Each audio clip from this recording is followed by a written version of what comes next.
ఎవరు భూపాలపల్లి ఎమ్మెల్యేనట. ఏమండి మీకు నాకు అర్థం కాదు.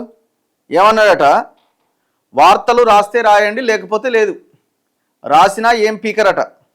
30 మంది మీడియా మిత్రుల ముందే అన్నాడట భూపాలపల్లి ఎమ్మెల్యే గండ్ర సత్యనారాయణరావు.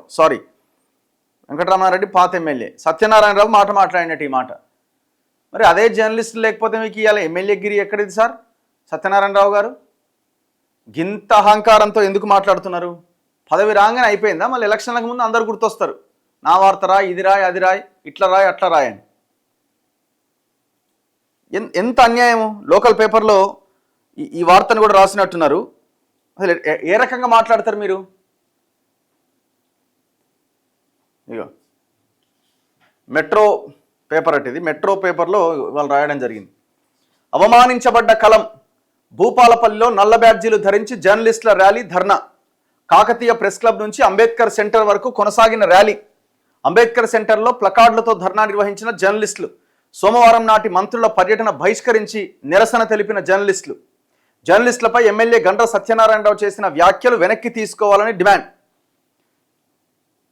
ఇది కాకతీయ ప్రెస్ క్లబ్ ఆధ్వర్యంలో అత్యవసర సమావేశం ఏర్పాటు చేసి ఎమ్మెల్యే గండ్ర సత్యనారాయణరావు జర్నలిస్టులపై చేసిన అనుచిత వ్యాఖ్యలను, అవమానించిన తీరును తీవ్రంగా ఖండిస్తూ ప్రింట్ అండ్ ఎలక్ట్రానిక్ మీడియా విలేకరులు నల్ల బ్యాడ్జీలు ధరించి ప్లకార్డులు చేతబట్టుకొని కాకతీయ ప్రెస్ క్లబ్ నుంచి భూపాలపల్లిలో ఉన్న అంబేద్కర్ సెంటర్ వరకు ర్యాలీ నిర్వహించి నిరసన తెలిపారు. ఆదివారం కాంగ్రెస్ పార్టీ కార్యాలయంలో గండ్ర సత్యనారాయణరావు నిర్వహించిన విలేకరుల సమావేశంలో విలేకరులు వార్త రాసినా ఒకటే, రాయకపోయినా ఒకటే, రాసి ఏం పీకలేరు అని మాట్లాడిన అనుచిత వ్యాఖ్యలను నిరసిస్తూ తీవ్రంగా పరిగణిస్తూ నల్ల బ్యాడ్జీలు ధరించి ప్లకార్డులు పట్టుకొని అంబేద్కర్ చౌరస్తాలో నిరసన వ్యక్తం చేశారట. ఆ రాజలింగం హత్య ఎందుకు జరిగిందో జరగదు బీకరాదు. రాజలింగం హత్య ఎందుకు జరిగిందో జరగదు బీకరాదు. పీక్తారు రేపు. మీ పదవులు, మీ కథ, మీ వ్యవహారం అంతా రేపు బీక్తారు ఎట్లాగో. ఇదేం లాంగ్వేజ్ అండి, నాకు అర్థం కాదు. ఇంతవరకు చెప్పిండా? ఇంతవరకు చెప్పలేదు అనుకుంటా. సోమవారం రేగొండ, కొత్తపల్లి, చెల్పూర్లో జరిగిన మంత్రుల సమావేశంలో నల్ల బ్యాడ్జీలు ధరించి జర్నలిస్టులందరూ కూడా నిరసన వ్యక్తం చేసిరట. ఏ రాజకీయ నాయకుడు జర్నలిస్టుల ఆత్మగౌరవాన్ని కించపరిచేలా మాట్లాడినా ఊరుకునేది లేదని హెచ్చరించిరట. ప్రస్తుత ఎమ్మెల్యే గండ్ర సత్యనారాయణరావు ఎమ్మెల్యేగా గెలవక ముందు భూపాలపల్లి జర్నలిస్టులతో సఖ్యతగా ఉంటూ వారి సేవలు వినియోగించుకొని అధికారంలోకి వచ్చిన ఇప్పుడు అదే జర్నలిస్టులను మీరేం పీకలేరు అనడం సరైన విధానం కాదని ఆయన బేషరతుగా విలేకరులకు బహిరంగ క్షమాపణ చెప్పాలని పలువురు డిమాండ్ చేస్తున్నారు. సో నిన్నంతా వీళ్ళు నిరసన వ్యక్తం చేశారు. ఏడున్నాడు పెద్ద మనిషి?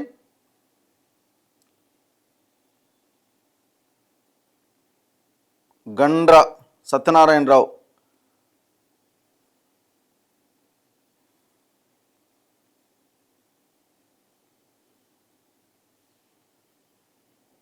ఎక్కడుందో ఆయన నెంబరు?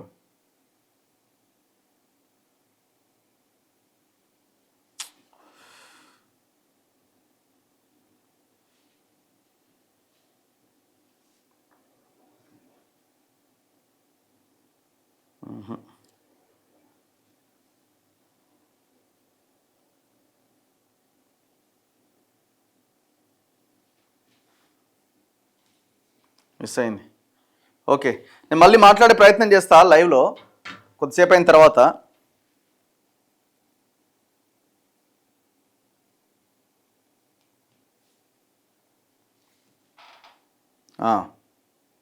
దొరికిందా? అది ఇది నోరు అనుకుంటారా మరి? అంటే ఏది పడుతుంది మాట్లాడేనా? నోటికి వచ్చింది.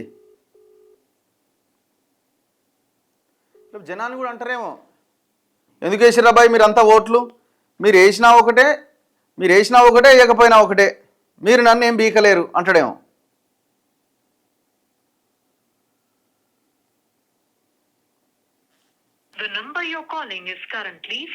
ఓరి అమ్మ, ఎంతమంది చేస్తారు, అందుకే స్విచ్ ఆఫ్ చేసి పెట్టుకున్నట్టున్నాడు.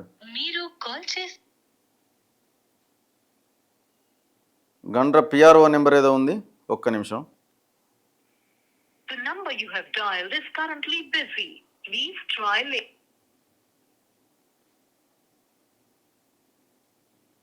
You have called is speaking to someone else. You can wait or call again later.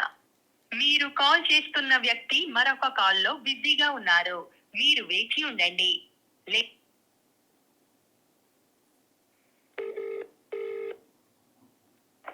Hello భయ్యా, ఆ, నమస్తే అన్న. నమస్తే నమస్తే. మీ సార్ ఉండా పక్కన? ఉన్నాడు, వేరే ఫోన్ మాట్లాడుతున్నాడు. జర ఒక్కొక్కసారి జర అర్జెంట్. అవునా? ఆ. సరే.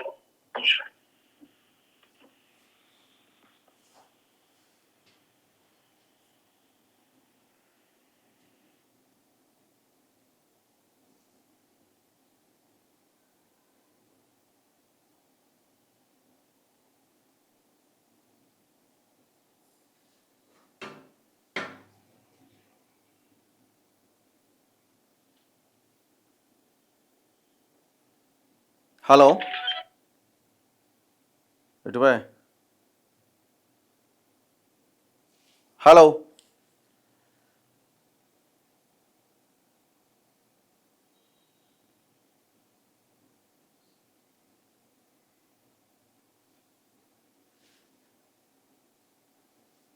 హలో, మ్యూట్లో పెట్టినట్టుండు, వస్తాడేమో. అసలు ఇంత ఇంత ఘోరంగా ఎట్లా ఎట్లా మాట్లాడతారు? ఇప్పుడు ఆయన గతంలో ఉన్న ఎమ్మెల్యే మీద, ఆయన చేసిన కబ్జాలు, ఆయన చేసిన వ్యవహారాల మీద వీళ్ళు వార్తలు రాస్తేనే కదా మీకు ఎంతో కొంత ఉపయోగపడి మీరు అధికారంలోకి వచ్చింది. ఆ రాజలింగం హత్య ఏం చేసిరంటే ఆ హత్య కేసుని పూడ్చిపెట్టారు అందరు కలిసి. చెప్పన్నా చెప్పన్నా. ఇస్తాను, మాట్లాడతాను.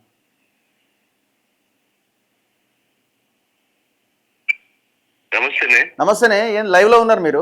ఒక 2 నిమిషాలు. ఏమైందన్నా మీరు గింత పెద్ద మాట ఎట్లా అంటారా జర్నలిస్టులని? ఏమనలేదే, నా మాట ఏదన్నా ప్రూఫ్ చేయమని దేనికంటే అనుకుంటున్నాను. మరి ఇంతమంది 100ల మంది జర్నలిస్టులు రోడ్డు మీదకి వచ్చి ఆందోళన చేస్తున్నారు కదా.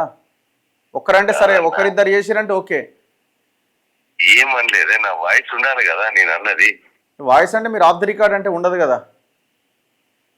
ఆఫ్ ది రికార్డ్ ఏం లేదు, ప్రెస్ మీట్ కొరకు అందరం కూర్చున్నాము, చాట్ లేక మాట్లాడుతున్నాము, ఫ్రెండ్లీగా జరుగుతున్నటువంటి విషయాల గురించి మాట్లాడినాము. మనము తిన్నాము, అందరం ప్రెస్ మీట్ పెట్టినాం, ప్రెస్ వచ్చింది. నిన్న మినిస్టర్స్ ప్రోగ్రామ్ లో సడన్లీ ఇది అన్నారు. అరే ఏదన్నా ఉంటే మనం కూర్చొని మాట్లాడదు, అట్లా ఏమన్నా అనుకుంటే నేను దేనికంటే దానికి అది వచ్చి మాట్లాడతా అని చెప్పిన. సరే అన్న. ఇప్పుడు వాళ్ళు ఏం క్లియర్గా మీరు అసలు ఆ జర్నలిస్టులు వార్తలు రాస్తారా లేకపోతే లేదు, మీరేం బీకలేరు అన్నారట కదా. ఆ విషయం జర్నలిస్టులను పట్టుకొని మాట్లాడతాం. ఇప్పుడు ఆ ర్యాలీలు, ఆ ధర్నాలు అంత రోడ్ల మీదకి వచ్చి సరే ఒకరిద్దరు చేసిరంటే మీరు అనలేదు అనుకోవచ్చు. మీరు నోట్ జారీరేమో. నన్ను వివరణ అడిగిరు, నేను చెప్తున్నా కదనే.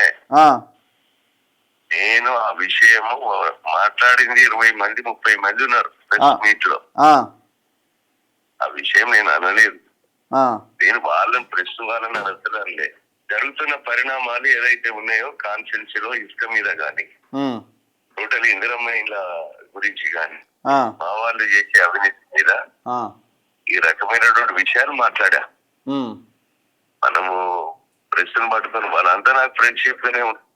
మరి అంత ఫ్రెండ్షిప్ ఉన్న వాళ్ళంతా బయటకు వస్తారంటే మీరు అన్నట్టేగా అని వాళ్ళే అర్థం చేసుకోవాలి. ఇప్పుడు అన్నా అంటే మీరు ఎవిడెన్స్ లేదని అంటున్నారా? ఎట్లాగో ఆఫ్ ది రికార్డు అనలేదు అంటున్నా. నేను అనలేదు, వారిని పత్రికా విలేకరులను మనము ఏ విషయంలో కూడా అనలేదు. వేరే వాళ్ళని ఉద్దేశించి ఏమన్నా పదం వాడారా? ఏందే వేరే వాళ్ళని ఉద్దేశించి ఏమైనా పదం వాడిరా అంటున్నా. వేరే అంటే మా తప్పు చేసిన వాళ్ళు ఉంటే ఎవరిని క్షమించేది లేదు, వానికి శిక్ష పడుతుంది, వారిని వదిలిపెట్టేది లేదు అని చెప్పిన. ఏం పీకలేరు అన్నది వాడేది కానీ వీళ్ళకి వాళ్ళే. అన్న ఇసుక విషయంలో ఇసుక విషయంలో నియమ నిబంధనలు పాటించకపోతే కాంగ్రెస్ పార్టీ వాడు కానీ మా గ్రామ శాఖ అధ్యక్షుడు కానీ కేసులు జరిగినాయి, కేసులు పెట్టిస్తున్నాం. అది ఎవరినైనా ఉపేక్షించేది ఉండదని మాట్లాడినా. ఓకే అన్న, రైట్. అంటే ఆ లైన్ వాడి ఉంటారు కానీ వేరే వాళ్ళ మీద వాడి వీళ్ళని అనలే, అంతేనా?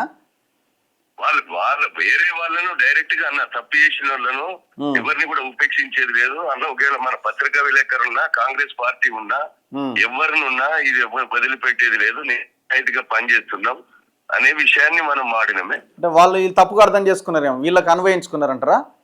లేదు, వాళ్ళ విషయంలో నేను ఒక్కటి కూడా మాట్లాడలేదు.